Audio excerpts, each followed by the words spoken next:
नमस्कार साथियों, Suryanagari unique law classes के यूट्यूब चैनल पे मैं उर्मिला राठी आपका हार्दिक स्वागत और अभिनंदन करती हूँ। आज हम बात करेंगे आपसे आपके मुद्दों को लेकर। जब बात करते हैं स्टडी की, तो आप में कई बार होता आप पढ़ पाते हो, कई बार आपको लगता है आप नहीं पढ़ पाते हो, कई बार आपके मन में सवाल आता है मैं कैसे पढ़ूँ, कई बार आपके मन में आता है कोई मुझे ये बता दे मुझे क्या पढ़ना है। उन सबको लेकर आज हम बात करेंगे, ठीक है। देखिए, इन सबसे पहले मेरे पास एक इंस्टीट्यूट चलता है, ये आप सबको पता है, और सब चीज़ें मैं यहाँ नहीं दे सकती, ये भी आपको पता है, लेकिन मैं जितना आपको दे सकती हूँ उतना 100% दूंगी, ठीक है। चलिए आज हम बात करते हैं इंडिया के हर स्टेट की। ये हमारा इंडिया है और ये हमारे इतने सारे स्टेट हैं इंडिया के, है ना। हम सारे स्टेट की बात करेंगे, ऐसा नहीं मैं राजस्थान की बात करूँगी, मैं हर स्टेट की बात करूँगी। जब हम हर स्टेट की बात करते हैं तो हमारा IPC, CRPC, CPC, Indian evidence act, contract, TP, constitution, SRA और लिमिटेशन लगभग चलते हैं। बट कई कई जगह हमारा IPC नहीं आता, तो कहीं हमारा कॉन्स्टी को GK पॉइंट ऑफ व्यू से दे देते हैं, तो कहीं हमारा लिमिटेशन नहीं आता। लेकिन जब आप जुडिशरी की प्रिपरेशन कर रहे हो तो अभी मान के चलते मुझे सारा स्टेट देना, जैसे मैं नहीं जाती हर स्टेट, मुझे लगता देना तो राजस्थान में तो नहीं जाना, लेकिन हर कोई ऐसा नहीं सोचता है। अगर आप सभी जगह जाते हैं तो ये आपकी मेन स्टडी का रहते हैं। उसके बाद उस स्टेट के खुद के माइनर्स भी होते हैं और उस स्टेट के लोकल भी होते हैं। माइनर और लोकल का क्या मतलब, जैसे एग्जाम्पल में बताती हूँ आपको, छत्तीसगढ़, तो छत्तीसगढ़ में माइनर भी है, जैसे कि रजिस्ट्रेशन एक्ट है वहाँ पर, है ना, NI एक्ट, इनको माइनर एक्ट बोलते हैं, और लैंड रेवेन्यू कोड है, तो वो उसका लोकल हो गया। जैसे राजस्थान, तो राजस्थान के अंदर JJEC माइनर है, PWTV एक्ट है ना, प्रोबेशन एक्ट है, और लोकल में क्या हो गया, रेंट कंट्रोल एक्ट। तो पहले इनकी संख्या ज्यादा हुआ करती थी, अभी एक दो डालते हैं, ठीक है। अब कुछ स्टेट ऐसे हैं जहां पर आपके लैंग्वेज आती है, जैसे गुजरात में गुजराती है, आसाम में आसामीज है, तो वो आप पे डिपेंड है कि भाई मुझे उस स्टेट पे जाना है तो मुझे देना है, नहीं जाना तो नहीं देना है। देना था Hindi medium student. Hindi medium student के लिए बहुत सारी अपॉर्चुनिटीज होती है, जैसे राजस्थान, UP, बिहार, झारखंड, उत्तराखंड, है ना, तो उनके पास ऐसे स्टेट हैं जहाँ पे वो दे सकते हैं। लेकिन इंग्लिश मीडियम वाले स्टूडेंट के लिए सभी जगह दे सकते हैं। तो समय वैसे भी इंग्लिश मीडियम का आ चुका है, मोस्ट ऑफ बच्चे इंग्लिश मीडियम मिलते हैं, बट ऐसा नहीं कि हिंदी मीडियम वाले जज नहीं बनते हैं, हिंदी मीडियम वाले भी बनते हैं। अपना टारगेट फिक्स रखें तो हिंदी मीडियम वाले भी बनते हैं, और जज तो वैसे भी एक लोकल लैंग्वेज ही बोलनी पड़ती है आफ्टर सिलेक्शन, ठीक है। अब आता है आपके मन में जो सबसे बड़ा सवाल, मैं पढ़ूं कैसे, मैं कैसे पढ़ूं, एकदम से जवाब है कैसे पढ़ूं। चाहे मैं घर बैठ के पढ़ रहा हूँ, चाहे मैं इंस्टीट्यूट जाके सेल्फ पढ़ रहा हूँ, चाहे कोचिंग करके, फिर भी मैं हर तीसरे दिन, हर 5वें दिन, हर 8वें दिन, हर 12वें दिन ये सोचता हूँ मैं कैसे पढ़ूँ। पता क्या होता है, हम जितने ज़्यादा लोगों से मिलते हैं ना, उतना ज़्यादा हमारा नुकसान होता है। हम दूसरों की बातें सुनते हैं और हम अपने आप को डिमोटिवेट कर देते हैं। हम जितने ज़्यादा वीडियोस देखते हैं उतना नुकसान करते हैं। मैं हिंदी मीडियम स्टूडेंट हूँ, तो मैंने कभी यूट्यूब देखा ही नहीं था, सही बताऊँ तो हमें पता ही नहीं था। हमें तो यही पता है यूट्यूब हुआ, गूगल हुआ, सब कुछ इंग्लिश में मिलता है, तो हमारी जरूरत नहीं पड़ी। हम खुद ही मेहनत करते गए यहाँ पहुँच गए। हाँ, हमने भी आपकी तरह बहुत सारी कोचिंग भी की है, क्योंकि ऐसा तो है नहीं कि घर बैठ के सब कुछ आ जाएगा। तो कोचिंग वाले कुछ ना कुछ तो सिखाते हैं, वो डिपेंड ऑन यू क्या आप उससे क्या सीखते हैं। तो हमेशा इन चीज़ों के, लेकिन जब मैं अभी आई उस फील्ड में, अपने यूट्यूब चैनल पे आते, अपने खुद के वीडियोस आते, दूसरों को देते, तो मुझे लगता है ओ माय गॉड, सिंपल बात को इतना घुमा दिया, बच्चा कंफ्यूज होना ही था। अब मेरी वीडियोस देखना, मैं टू द पॉइंट बात करती हूँ, और ज़्यादा कुछ सिखाना तो कहीं की कहते हो अधिक जानकारी के लिए क्लास बता रही। रीजन, मैं इंस्टीट्यूट चलाती हूँ बेटा, अब मैं सब कुछ वहाँ पढ़ा दूँगी। कई बच्चे मैसेज करते हैं ये पढ़ा दो, वो पढ़ा दो, वो पढ़ा दो, वो पढ़ा दो, सब कुछ नहीं पढ़ा सकती। मैं पिछले 1-1.5 घंटे से सोच रही हूँ मुझे आज यूट्यूब पे जाना है, बट मैं ये सोचूं मैं क्या पढ़ूँ आज यूट्यूब पे, क्योंकि बहुत कुछ पढ़ा दिया। आप में से जिनको भी जाके देखना है यूट्यूब पे कि मेरे लेक्चर कैसे देखने, क्योंकि एक आध वीडियो आपको दिखता है, उससे ज़्यादा आपको नहीं दिख पाता, गुम हो जाते हो, तो आपको कुछ नहीं करना, यूट्यूब पे जाना है आपको। आप यूट्यूब पे गए, फिर वहाँ जाके लिखोगे आप उर्मिला राठी लिख लो तो भी काम चल जाएगा, सूर्यनगरी यूनिक लॉ क्लासेस लिख लो तो भी चल जाएगा। जब आप यहाँ पे जाते हो यूट्यूब के अंदर तो उर्मिला राठी आपको दिख जाती है। फिर यहाँ पे जाओ वीडियोस, इस वीडियो पे जाओगे तो आपको लाइन से मेरे सारे वीडियो दिख जाएंगे। फिर आप देखना स्टार्ट करना। जो क्लास के न्यू बैचेस वाले हैं उसको आप इग्नोर करो, क्योंकि न्यू बैचेस का पहले का टाइम निकल गया। बाकी जो पढ़ाया हुआ वो पढ़िएगा। आपको मेरे YouTube से एक चीज सीखने को मिलेगी जो 100% मिलेगी। बैलेट को कैसे पढ़ा जाए, कानून को कैसे पढ़ा जाए, कैसे समझा जाए, कैसे याद किया जाए और कैसे हमें दो एक्ट को एक साथ मिलकर पढ़ाना होता है। ऐसा इसलिए है कि देखो अभी एग्जाम के पैटर्न चेंज होते हैं। जैसे मैं राजस्थान की बात करूँ तो राजस्थान में क्वेश्चन आता है कि एनआई एक्ट की समरी ट्रायल और सीआरपीसी की समरी ट्रायल में क्या सिमिलरिटीज है, क्या डिफरेंसेस है। आए ना दो एक्ट साथ में। वैसे स्टडी आ जाती है limitation act read with constitution, constitution read with limitation. तो ऐसा नहीं है कि कोरिलेट वाले क्वेश्चन नहीं आते हैं। देन जब आप पढ़ने बैठते हो, आपको अगर कंसेप्ट क्लियर करना है तो आपको पता होना चाहिए सिविल क्या है, क्रिमिनल क्या है। अब ये वीडियोस देखना, और इससे पहले भी मेरे वीडियोस आए थे 2019 में। मैंने यूट्यूब चैनल पे, दूसरे यूट्यूब चैनल पे पढ़ाया था। उसमें मेरे पास सोर्सेज नहीं थे। वहां पर भी जब मैंने पढ़ाया तो आप लोगों ने एक चीज सीखी थी कि किस तरह से लॉ को पढ़ना है, किस तरह से कोरिलेट करना है। कुछ लोगों ने इसको पैटर्न को फॉलो करना शुरू किया, कुछ टीचर्स ने, और उन्होंने ऐसे ऐसे कोरिलेट का, एक बच्चे कहते हैं मैं, वो तो ऐसा लगता है कोरिलेट होके भी वापस चला गया, आया था कोरिलेट हुआ भाग गया। आपका कोरिलेशन लगता है वाकई है। तो मैं कई बार बच्चों को समझाती हूँ कि मुझे कोरिलेशन नहीं कराती मैं तो जब पढ़ाती हूँ, पढ़ाते पढ़ाते मुझे पता चलता है ऐसे ऐसी चीज हमने वहां पर भी पढ़ी, उसका ये मीनिंग है, इसका ये मीनिंग है, ले लीजिए, लिख लीजिए। In a criminal matter this this this, in a civil matter this this, दोनों की कंबाइंड स्टडी करो, ये निकल के आ जाता है। तो मेरा कोरिलेट किसी ने सिखाया नहीं है, वो सीखा है मैंने अंदर से, क्योंकि कानून इतना पढ़ लिया बेटा, इतना पढ़ लिया कि चीजें खुद से निकल के आ जाती है। लेकिन कई बार गड़बड़ भी होती है। गड़बड़ी होती है, हर स्टेट अपना एग्जाम कराता है और हर स्टेट हर चीज को अपना मानता है। जैसे कि दो एग्जाम्पल देती हूँ मैं आपको। पहला एग्जाम्पल है राजस्थान जुडिशरी का। Indian evidence act section 101, Indian evidence act section 101 जो है वो कहता है बर्डन ऑफ प्रूफ कभी शिफ्ट नहीं होता। इंडिया के सारे स्टेट कहते हैं शिफ्ट नहीं होता, लेकिन राजस्थान जुडिशरी का क्वेश्चन आया, उसने शिफ्ट कर लिया। अब क्या करोगे? ऐसी सिचुएशन में आप फंस जाते हो। इंडिया के सारे जुडिशरी कहते हैं पनिशमेंट 5 है, राजस्थान जुडिशरी कहती है पनिशमेंट 6 है। आप क्या कर लोगे? तो ये थोड़ी सी है। जैसे एक सवाल आता है अपने पास, section number 154A, section number 54A identification CrPC. अब उसका आंसर गड़बड़ी दिखता है कि आइडेंटिफिकेशन परेड कौन कराएगा। कभी एग्जीक्यूटिव मजिस्ट्रेट लिखा आ जाता है, कभी जुडिशियल मजिस्ट्रेट आ जाता है, कभी इन्वेस्टिगेटिंग ऑफिसर आ जाता है ना। और हर स्टेट का अपना आंसर होता है। तो कुछ चीजें हैं जो मैं आपको बताती हूँ, आपको लगेगा मैम ने गलत बताई, वो गलत नहीं होती, वो अकॉर्डिंग टू स्टेट होती है कि राजस्थान ने ये माना, सब यूपी ने ये माना, सब बिहार ने ये माना, सब उत्तराखंड में ये जवाब है। क्या कर लेंगे अपन, अपने हाथ में भी नहीं है। तो वो कितने होंगे? 2, 4, 6, पूरा 100 का 100 सवाल तो नहीं होगा, 125 सवाल तो नहीं होगा। तो उसके लिए क्या करना है? तो देखो, फिर उस स्टेट की जिसके आप स्टडी कर रहे हो उसके अकॉर्डिंग आपका आंसर करना पड़ेगा। ठीक है, दे रहा था आपके पास। जैसे आज मैं कुछ को सिखाती हूँ कि क्यों हर तीसरे दिन, छठे दिन, 8वें दिन, 15वें दिन आप नहीं पढ़ पाते हैं और कैसे आपको पढ़ना है। देखिए, आप इंडिया का किसी भी स्टेट में जाइए, आपके 3 सब्जेक्ट तो आपके टिप्स पे करने ही करने हैं। कितने सब्जेक्ट टिप्स पे करने? 3। आपकी सीआरपीसी, सीपीसी, इन दोनों का सपोर्टिव आपका इंडियन एविडेंस एक्ट। जब भी आपका मन ना लगे, इन 3 को पढ़ लो। ये 3 तो सभी जगह काम है, इन 3 को पढ़ो। पढ़ना कैसे है? खुद को ही पढ़ना। कॉलेज में पढ़ के आए हो, लॉ किए हुए हो, इतना तो आपको आता है कि पढ़ना कैसे है। बट पढ़ना क्या है? इन 3 को पढ़ना है। पूरा पढ़ना है, आधा पढ़ना है, कम कर पढ़ना है, कैसे पढ़ना है, ये आपको डिसाइड करना है। आप पुराने पेपर उठाओ, क्योंकि आप कई बच्चे कहते हैं कि मैम हम आपकी फीस अफोर्ड नहीं कर सकते, हम सेल्फ स्टडी कर रहे हैं। तो फिर सेल्फ स्टडी में सेल्फ करो। जब आप सेल्फ स्टडी करके सेलेक्ट होते हो और सिलेक्शन के बाद बड़े बड़े वीडियो में आप इंटरव्यू देते हो, हमने सेल्फ स्टडी की, सेल्फ स्टडी की, सेल्फ स्टडी की, तो फिर हमसे क्यों कहते हो, हम कोचिंग वालों से थोड़ा सा बता दो, यूट्यूब पे पढ़ा दो। लोग नाम भी नहीं लेते कि हमने यूट्यूब से, इस चैनल से पढ़ के हमने अपने आप को अपडेट किया, आज हम जज हैं। नाम भी नहीं लेते। फोटो देना तो बहुत दूर की बात है।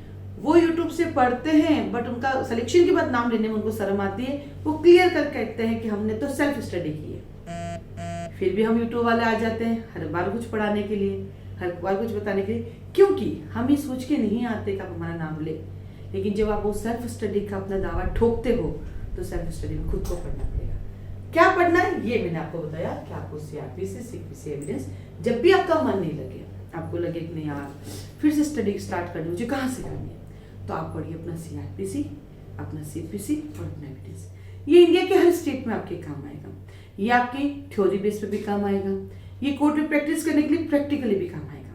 इसको याद कर लो पूरा।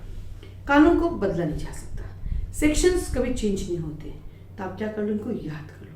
याद कैसे करना है? लिख के, वो करते हुए पढ़ो, लिख कर पढ़ो, बैठ के मत पढ़ो। या तो खड़े खड़े पढ़ो या लेट के पढ़ो। लेट के तो बिल्कुल मत पढ़ना, क्योंकि बैठ के पढ़ोगे तो आप लेट जाओगे और लेटोगे तो नींद आ जाएगी। जब पहली बार आप स्टडी कर रहे हो तो कोशिश करें आप खड़े खड़े पढ़े, तो आपकी जो बोले थे खुद ही खत्म हो जाएगी। सेकंड, जब भी पढ़ने बैठो ना, एक कीड़ा है जो आपको डिस्टर्ब करता है, आपका मोबाइल। उसको अपने कमरे से बाहर रख दो। आप सोच लो कि अगले 3 घंटे 4 घंटे ही आपके पास नहीं है, आप खुद ही पढ़ने लग जाओगे, क्योंकि आपको डिस्टर्ब करने वाला कोई होगा ही नहीं। आप खुद ही पढ़ने लग जाओगे। उसके साथ आप जिस स्टेट की तैयारी कर रहे हो, उस स्टेट के पुराने पेपर अपने साथ लेकर बैठो। उस स्टेट के पुराने पेपर अपने साथ लेकर, उसके प्री के भी, उसके मेन के भी, उसको पढ़ते जाओ। पैटर्न चेंज हो रहे हर साल होंगे और होने भी चाहिए, लेकिन ऐसा तो नहीं पूरा पैटर्न जो है आपकी बैरिक से नहीं आ रहा, आपके बुक से नहीं आ रहा है।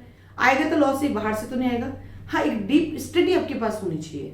गहनता का अध्ययन कैसे कहते हैं, मतलब उस सेक्शन को इतनी बार पढ़ो कि उसको दाएं बाएं ऊपर से हर तरह से आपको समझ में आ जाए वो सेक्शन कहना क्या चाहता है।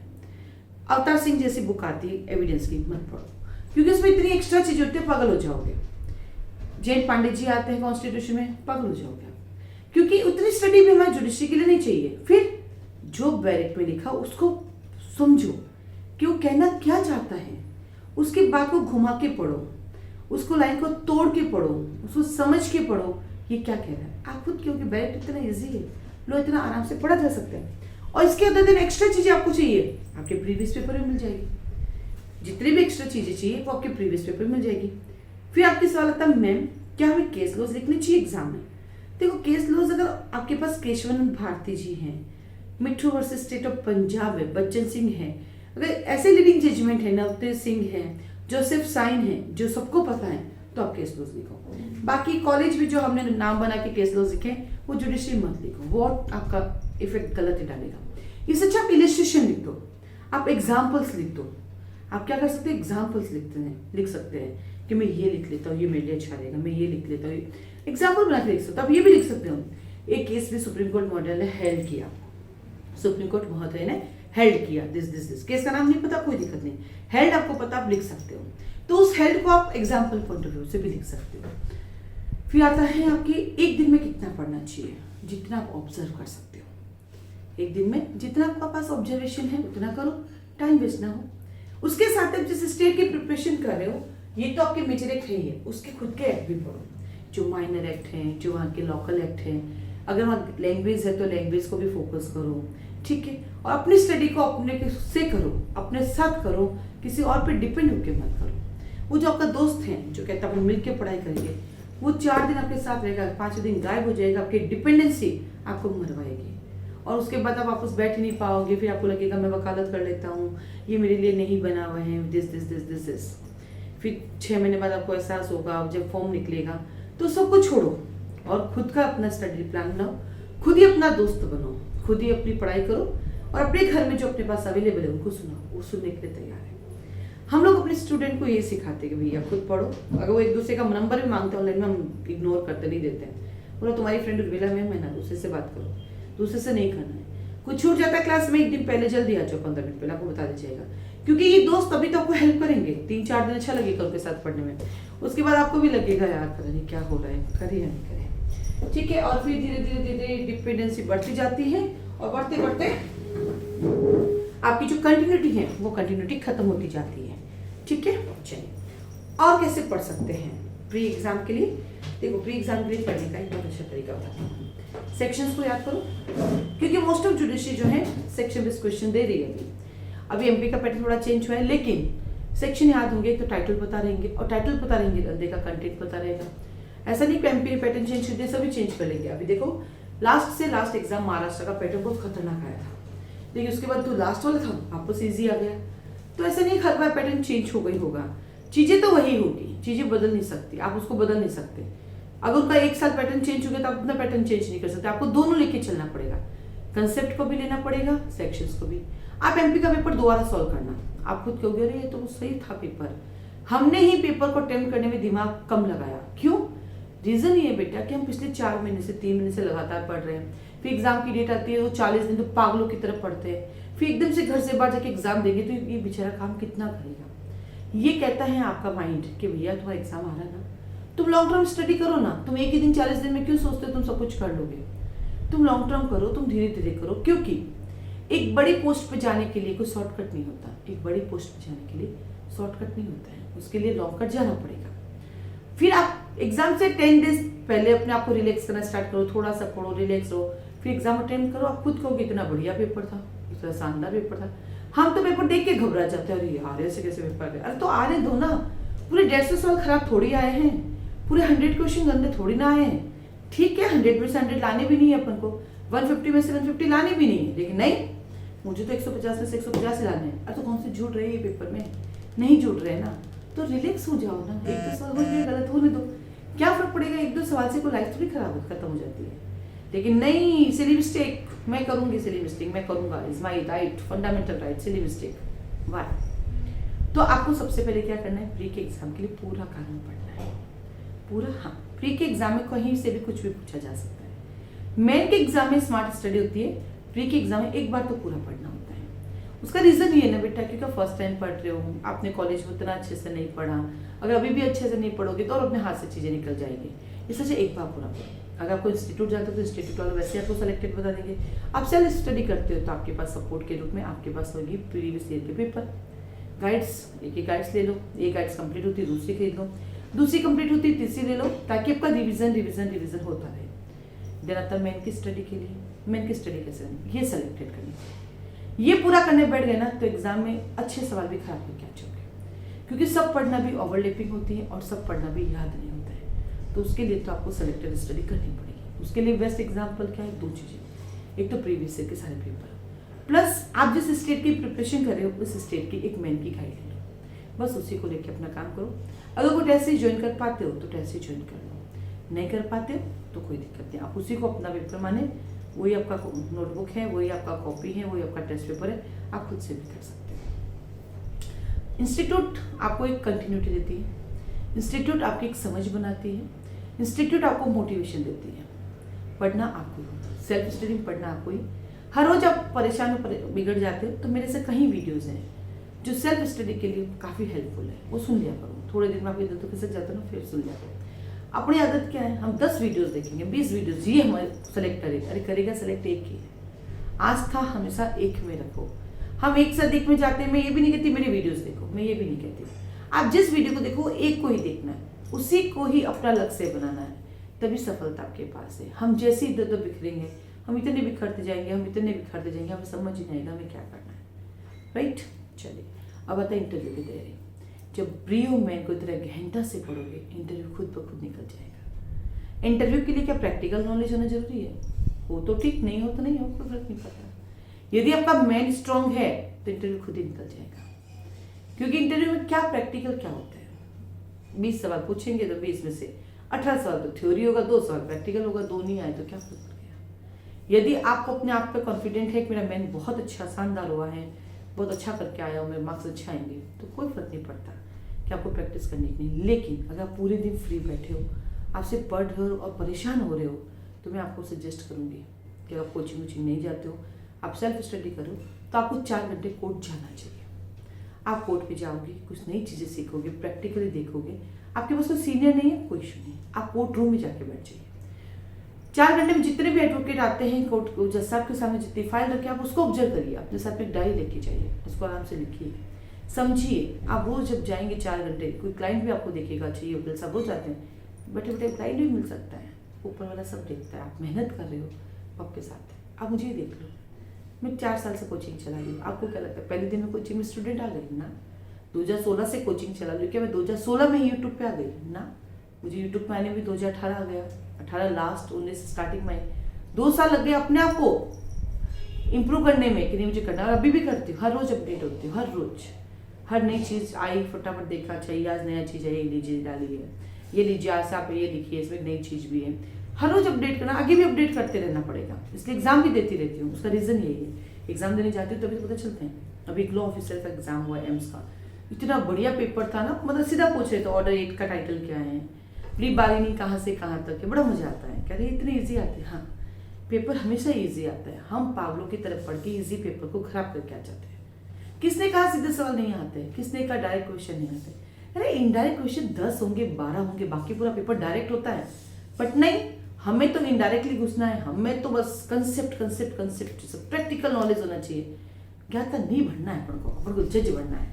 एक बार जज बन जाएंगे ना, फिर कुर्सी पे बैठ के सैलरी मिलती जाएगी, बैठे बैठे ज्ञाता भी बनते जाएंगे।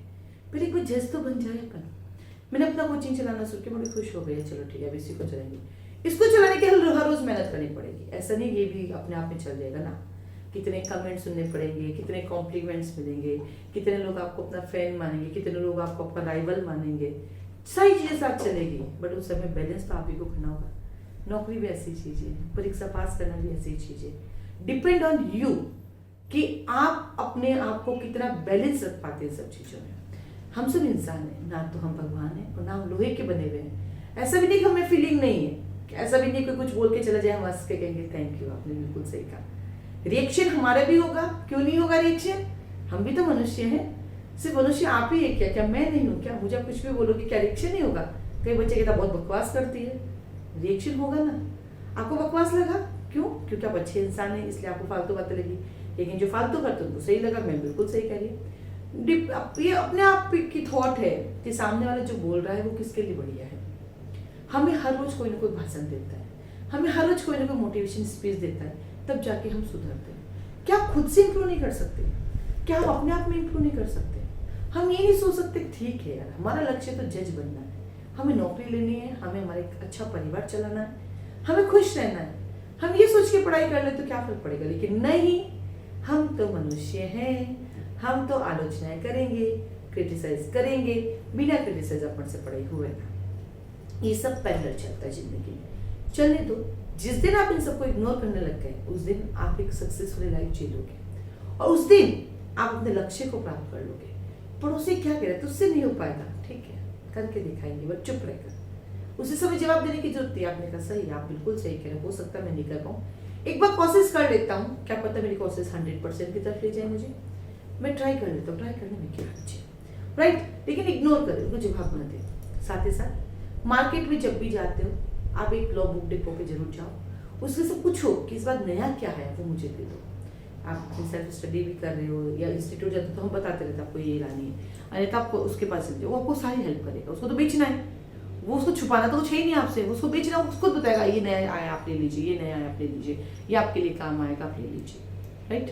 चलिए ये तो था कैसे मैनेज करना। अब आप कहेंगे मैम इतनी देर ले ली क्लास, ये तो बताया नहीं पढ़ना कैसे।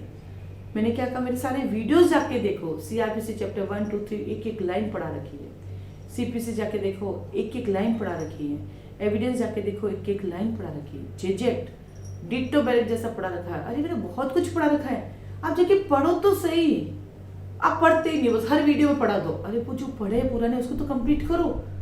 कॉन्स्टिट्यूशन के इतने वीडियोस बना के रखे हुए हैं, मेरे सीआरपीसी के इंपॉर्टेंट सेक्शंस बता रखे हैं, मेरे सीपीसी के लिमिटेशन एविडेंस सब कुछ बता रखा है।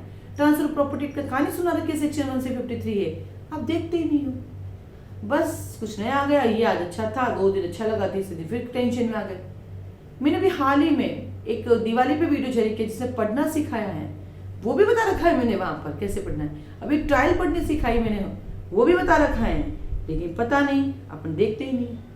अपने बस ऐसे बहुत समय, ऐसे समय नहीं, जब भी समय मिले सारे वीडियोस देखना, को इतना हेल्प मिलेगा, खुद भी कहोगे ये तो है, ये सब चीजें तो मैं भी बताऊंगी ठीक है। चलिए फिर भी मैं आज बताऊंगी पढ़ना कैसे है। चलिए अपने बैलेट ओपन कीजिए। कौन सा बैलेट ओपन करेंगे आप? इन 3 में से कोई एक करवाते हैं। चलो सीपीसी बैलेट ओपन करो, सीपीसी निकालो, सीपीसी का ऑर्डर 41 निकालो, सीपीसी का ऑर्डर 41 निकालो। अब इसमें भी पता है कमेंट आएगा, आपने इतने मिनट से लेके और इतने मिनट पर पढ़ना स्टार्ट करवाया, बाकी सब बकवास था, बाकी सब आपके जीवन से जुड़ा हुआ था। और जीवन से जुड़ी हुई चीजें कैसे बकवास हो सकती है? मुझे तो नहीं लगता कि जीवन से जुड़ी हुई चीजें बकवास हो सकती है। बट हाँ, आपने अपनी जिंदगी को नेगेटिव पे इतना ले गए हो, इतना ले गए हो कि हर चीज में नेगेटिव दिखता है। किसी दिन पॉजिटिव देख के देखो, आपको लगेगा वाह यार ये यही स्वर्ग है, सब कुछ यही है। आपका दिमाग इतना हल्का हो जाएगा, आपका मन इतना हल्का हो जाएगा, आपको लगेगा यार ये सब पहले क्यों नहीं किया मैंने। आप हर चीज़ में पॉजिटिव ढूंढो, आपकी लाइफ एकदम स्मूथ हो जाएगी, एकदम सरल हो जाएगी। चलो सीपीसी ऑर्डर नंबर 41 निकाला। Order 41 read with section number 96 to 99A। Order 41 read with section number 96 to 99A।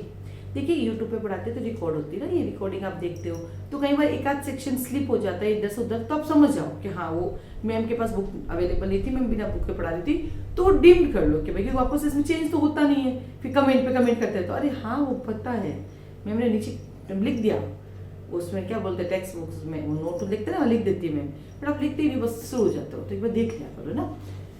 अब क्या हुआ 96 से 99A जो है वो बताता है ओरिजिनल डिग्री की अपील, और 41 उसका पूरा प्रोसीजर बताता है। 41 में टोटल आपके 37 रूल है। अब आपके मन में आएगा क्या मैम एग्जाम पॉइंट ऑफ से सारे पढ़ने नहीं पढ़ने, क्योंकि सब पे तो सब क्वेश्चन बनेंगे नहीं, लेकिन अब पहली बार पढ़ रहे तो एक बार तो पूरी रीडिंग लगानी पड़ेगी आपको। उसके बाद रूल नंबर 1 अपील के मेमोरेंडम के साथ क्या जाएगी, जजमेंट की कॉपी, डिग्री की कॉपी, जजमेंट और डिग्री दोनों, जो जजमेंट पहले आ गया तो पहले जजमेंट दे दो, डिग्री आ गई तो उसकी कॉपी लगा लो, राइट। अब जब आप इसको आगे बढ़ोगे तो आप देखोगे रूल 2 3 तो काम के नहीं है, हाँ नहीं है काम के, तो हमें क्या करना पड़ेगा, स्किप भी करना पड़ेगा, लेकिन पहली बार आपको पढ़ना पड़ेगा। तो उसको क्या डिवाइड कर देते हैं अपन के भाई रूल 1 से 4 तक जनरल बातें करता है ना, 5 से लगा के स्टे लगा देता है, फिर आप ऐसे करते करते उसको पढ़ना स्टार्ट करेंगे। तो रूल 5 कहता है क्या आप स्टे लगा सकते हैं, मतलब जैसे आप अपील में चले जाओगे तो जो सबऑर्डिनेट कोर्ट है जिसके आप अपील कर रहे हैं, जो लोअर कोर्ट है जिसने डिसीजन दिया, क्या वो एग्जीक्यूशन पे स्टे लग जाएगा, तो बोला नहीं एग्जीक्यूशन पे तो स्टे लगेगा ही नहीं।